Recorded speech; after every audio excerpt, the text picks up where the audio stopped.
If you're getting a bit later in life, or earlier if you're a woman, and you're starting to suspect, hey, I might be autistic, you're going to run into some roadblocks. Now, although DSM-5 is the thing that is used to diagnose us technically, a lot of us fall through the cracks when you've got a person who's not autistic using these very strict guidelines to determine, oh, do you fit these patterns? But here's the problem with the DSM-5. Now, look, I first got to say, I realise why we have it, we have to have it. I'm not saying we should get rid of it or anything like that. But here's the problem with the DSM-5 and what's been put in there. Everything in there is all based on observation from the outside, what other people see and then write down, which is really different to the internal experience of autistic people. And the wording can be used against you, like, for example, where it mentions about eye contact. Having trouble with eye contact, I think, is the issue. Whereas some of us, and I've mentioned this before in my videos, you'll notice the way I do eye contact the same way I look at this camera. I will look at the start, I'll look away when I'm talking and thinking, and then come back again to check in, for the benefit of the person watching and for the benefit of people, so they know that I'm paying attention to them. But someone who doesn't know what this is about, they don't know what the eye contact problem or trouble with eye contact even means, they will look at that and go, well, you're not autistic because your eye contact is fine. And there's been plenty of people that get told that by just everyone, oh, you're good with eye contact, you can't be autistic.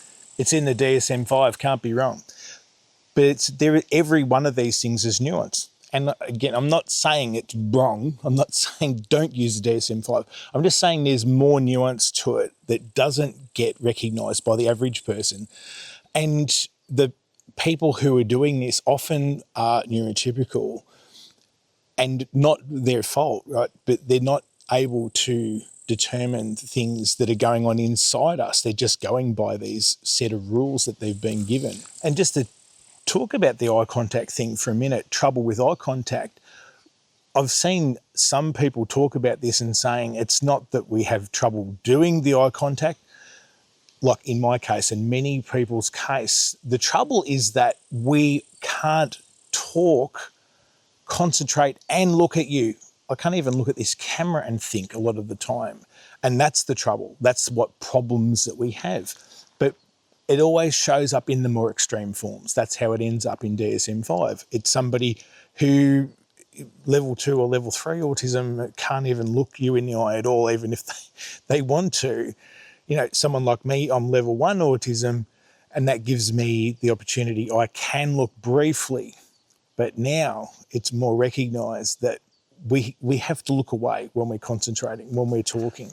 And there's even people who were later diagnosed who've gone to a specialist and said, I think I might be autistic. This is particularly common with women, by the way, where they, like me, I mask very heavily, and a typical woman does as well, and goes to a specialist who will tell them, no, you're not autistic. And why does that even happen? Is it because they don't care? Are they gatekeeping? Some of them are. But this particular case I'm referring to is, I think it's a video in Australia where it's this 1 hour talk where they're talking about autism and autism awareness. And one of the presenters is now an expert on autism and talks about her experience when she approached someone, a specialist, saying, hey, I think I'm autistic. And that person just didn't know any different.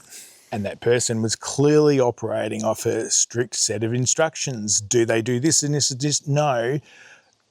Moving on, they're not autistic. And you can see, just I've used one example, eye contact, how that can easily be pushed to one side. They can easily not recognise because they're just talking about things you can observe from the outside.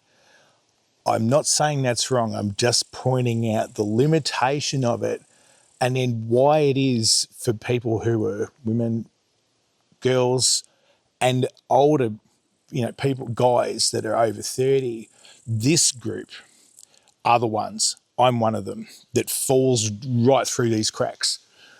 I mean, I've talked about this before, where how was I even diagnosed? It just happened that I saw a therapist that specialised in childhood trauma as well as autism, and not only she was a woman, but she was also autistic.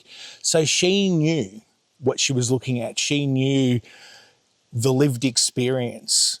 And that's that whole thing. It takes one to know one. And I'm not saying that neurotypical people can't ever learn, but you think about it, right? if you are someone living that experience of autism and you start to learn about it, you've got an upper hand. You've got a much more accurate measuring tool, I guess you can say. You're going to see the autism in other people. Whereas a neurotypical person, there's only so much you can tell them because you're only telling them to look at stuff on the outside. And it's a lot harder for them to see the nuance and what's really going on. So if you do go to some specialist, and they're quite likely neurotypical because they're the majority of the population, they might be ADHD, which falls into what they call allistic, which is not autistic, but you're unlikely to find one that's autistic.